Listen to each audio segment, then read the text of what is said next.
Playing Halloween Elf, a magical Halloween adventure once upon a time. In a small, cozy village nestled between rolling hills, there lived a group of 6 close friends. Their names were Ted, Ray, Rob, May, Eva, and Ida. Every year, as the leaves turned golden and the crisp autumn air filled with excitement, the village would prepare for Halloween. It was a time for pranks, fun, and spooky adventures. But for the 6 friends, this Halloween felt different, and not in a good way. As Halloween drew closer, the friends sat together, feeling a little downhearted. You see, their older brothers and sisters always had all the fun during Halloween, while they were told they were too young to join. This year was no different. "I'm so tired of missing out on the Halloween fun," Ted sighed, kicking a pebble across the ground. Ted was the bravest of the group, always ready for adventure. "Me too," added Ray, his face scrunched in frustration. "Every Halloween, Frank and Fred go off on their spooky pranks, and I'm left behind. It's not fair."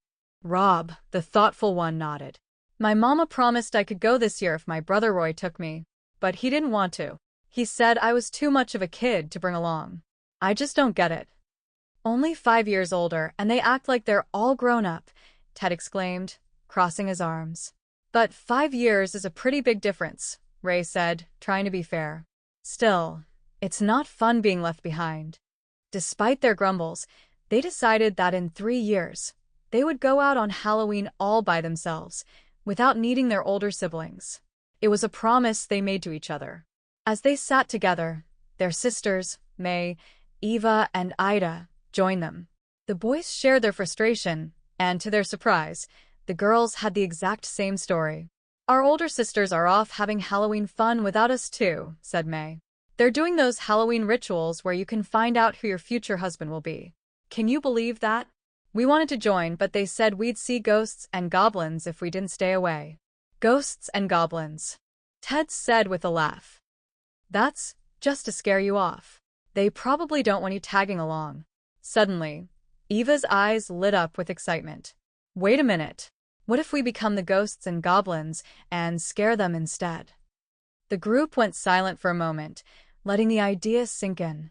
A smile slowly spread across Ray's face. "Or even better, we could be goblins.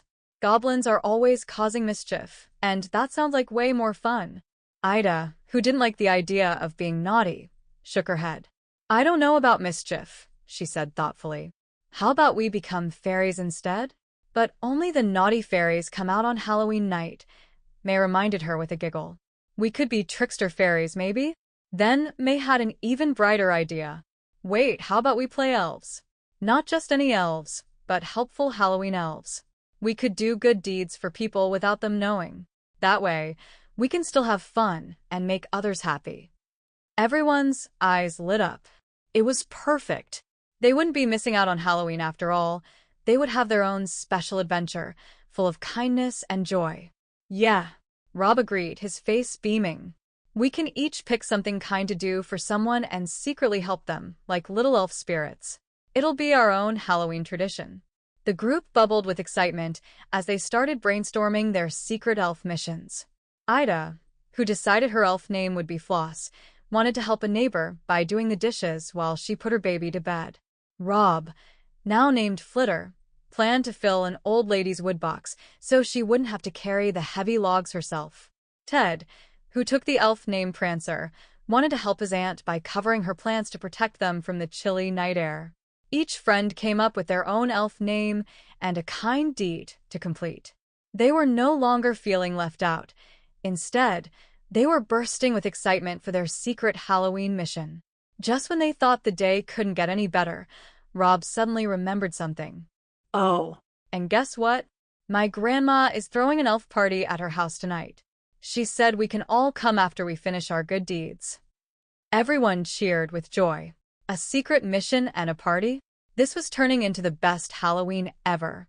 "Let's hurry and do our elf deeds so we can get to the party," Ray exclaimed, barely able to contain his excitement.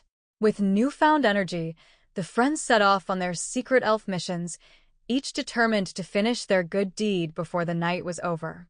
Ted ran to his aunt's garden, carefully tucking in the plants with warm blankets. Ida slipped quietly into her neighbor's house, washing dishes with a twinkle in her eye. Rob filled the woodbox with logs, and as each elf completed their task, they smiled, knowing they had made someone's night just a little bit easier. Once all the good deeds were done, the friends met up at Rob's grandma's house for the elf party. There, they found delicious treats, warm cocoa, and cheerful decorations.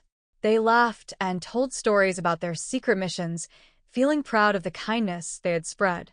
As they sat together, sipping cocoa and munching on cookies, the friends realized something important. They hadn't needed pranks or spooky tricks to have fun. By becoming Halloween elves, they had created their own magical adventure, filled with friendship, kindness, and joy. That night, as they looked up at the twinkling stars and the glowing moon, they felt happier than ever. This Halloween, they had made memories that would last a lifetime, memories of good deeds, secret surprises, and the magic of playing elves.